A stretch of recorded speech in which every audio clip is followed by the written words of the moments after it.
ધન્યવાદ કરશું પરમેશ્વરની કૃપાને લીધે આભાર માનું છું પરમેશ્વરની કૃપાને માટે। ખ્રિસ્તમાં વાલા ભાઈઓ અને બહેનો, ફરી એક નવા ટોપિક સાથે હું તમારી પાસે આવ્યો છું। ખ્રિસ્તમાં વાલા ભાઈઓ અને બહેનો, ખરેખર આજનું વચન છે પહેલો કોરિન્થી 13:4, પ્રેમ ફૂલાઈ જતો નથી। અને આજના વચન થકી પરમેશ્વર આપ સર્વને આશીષિત કરે, ઈસુ પ્રભુના નામની અંદર માંગુ છું, આમીન। તો પહેલી બાબત છે, આપણે જીવનમાં પ્રેમ ફૂલાઈ જતો નથી।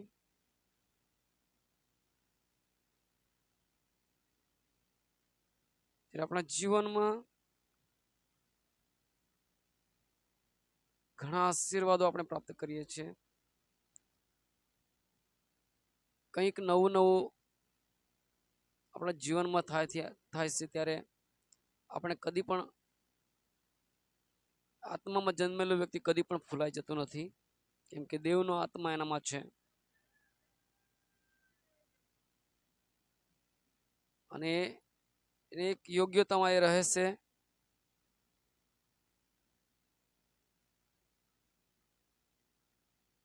કોઈક વ્યક્તિએ સાજાપણું કર્યું હશે, પરમેશ્વરની પ્રાર્થના સાંભળી હશે, ઘણા મોટા કામો થયા હશે, એ ફૂલાઈ જતો નથી। મારા દ્વારા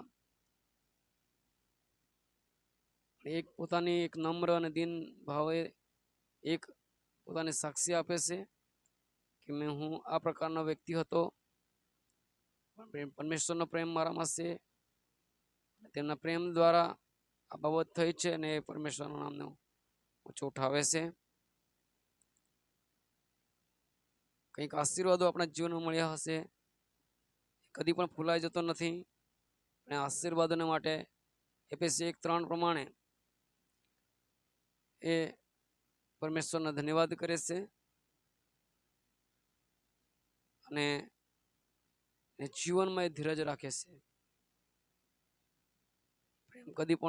પ્રેમ કદી પણ ફૂલાઈ જતો નથી। ખ્રિસ્તમાં વાલા ભાઈઓ અને બહેનો, ખરેખર આપણામાં જો દેવનો પ્રેમ છે તો આપણે કદી પણ ફૂલાઈ જઈએ નહીં, પણ આપણે ધીરજથી પરમેશ્વરના કાર્યને આગળ લઈ જઈએ। ઘણી વખત આપણે સારામાં સારું દાન આપીએ છીએ ત્યારે આપણે ફૂલાઈ જઈએ છીએ, મેં આમ કર્યું, મેં તેમ કર્યું, પણ ત્યારે પણ પરમેશ્વરનો જ આભાર માનીએ। સારામાં સારો સંદેશો આપણે બોલ્યા હશે ત્યારે પણ અમુક વ્યક્તિ કહેશે, મારો સંદેશો આજનો સંદેશો કેવો રહ્યો?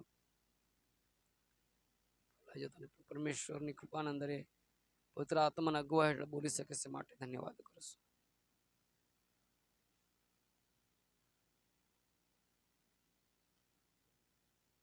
એક નવો બાળકનો જન્મ થાય પરિવાર મધ્ય, ત્યારે નવા વિશ્વાસો આવ્યા હોય ત્યારે તે કદી પણ ફૂલાઈ જતો નથી। મારી પ્રાર્થના દ્વારા આટલા આત્મા આવ્યા છે, મારી પ્રાર્થના દ્વારા આટલા સાજાપણા થયા છે, મારી પ્રાર્થના દ્વારા આટલા લોકો આશીષિત થયા છે, એવું કદી પણ એ વ્યક્તિ ફૂલાઈ જતો નથી। પણ એ પોતાના ઘૂંટણ પર આવી જાય છે અથવા પોતાના હૃદયમાં, પોતાના દિલમાં પરમેશ્વરનો આભાર માને છે, કદી પણ ફૂલાઈ જતો નથી। એવો જો પ્રેમ આપણે પ્રાપ્ત કર્યો છે ત્યારે આપણે એને ધીરજથી, એ જે પ્રેમ આપણામાં છે એને ખરેખર વચન કહે છે તે પ્રમાણે પ્રેમ કદી પણ ફૂલાઈ જતો નથી। દરેક બાબતને માટે આપણે ધીરજ રાખવાની જરૂર છે। કોઈક જગ્યાએ મીટિંગનું આપણને આમંત્રણ આપવામાં આવ્યું હશે, બર્થડે મીટિંગનું હશે યા કોઈ ઉદઘાટનનું કે કોઈ પણ બાબતને માટે આપણને આમંત્રણ આપ્યું હોય, આપણે ફૂલાઈ જતા નથી, કેમ કે દેવનો પ્રેમ આપણામાં છે। કોઈક નવા સ્થળે આપણને કોઈક વ્યક્તિ ઓળખે છે ને આપણને કંઈક પ્રાર્થના કરવા આપી દીધું કે આ વ્યક્તિ આ બાબતને માટે પ્રાર્થના કરશે, એ વ્યક્તિ શું કરે છે? ફૂલાઈ જાય છે। પણ ત્યારે ફૂલાઈ જતો નથી. જે વિષય માટે પ્રાર્થના આપી છે એ ધીરજથી પ્રાર્થના કરે છે ને એ પરમેશ્વર પર આધાર રાખે છે ને પરમેશ્વરના જીવનમાં કામ કરે છે. કોઈ જમણવારમાં બોલાવ્યો હશે, સારી જગ્યાએ જમવાનું મળી ગયું, ખૂબ આવકાર મળ્યો, કેટલાક લોકો ઘરે આવીને કહે છે અમને તો એવી જગ્યાએ બેસાડેલા હતા, અમને તો આવું જમવાનું આપ્યું હતું, અમને તો બહુ માન મળ્યું હતું ને એવી રીતે ઉલ્લાસ મારે છે. પણ પરમેશ્વરની કૃપામાં હું તો કંઈ જ ન હતો.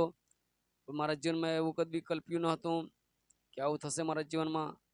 પણ જે પરમેશ્વરનો પ્રેમ એમના જીવનમાં રહેશે, હું આ પરમેશ્વરની હું કોઈ વિશ્વાસ વગર નહોતો, પણ હું એ જગ્યા પર ગયો.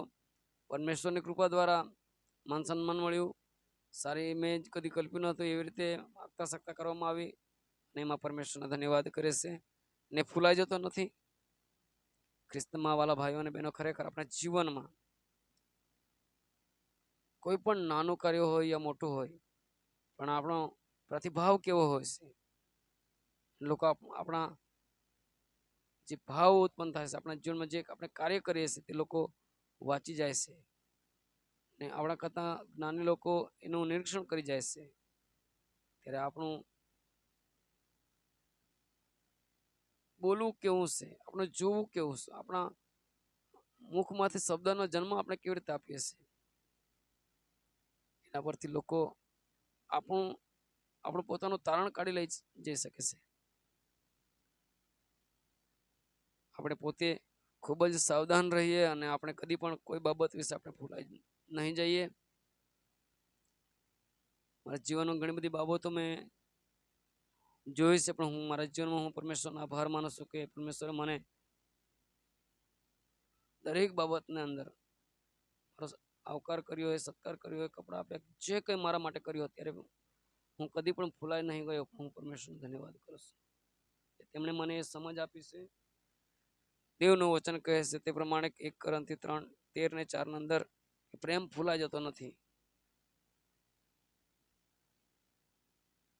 શું દેવનો પ્રેમ આપણા જીવનમાં છે તો આપણે શું ફૂલાઈ જઈએ છે?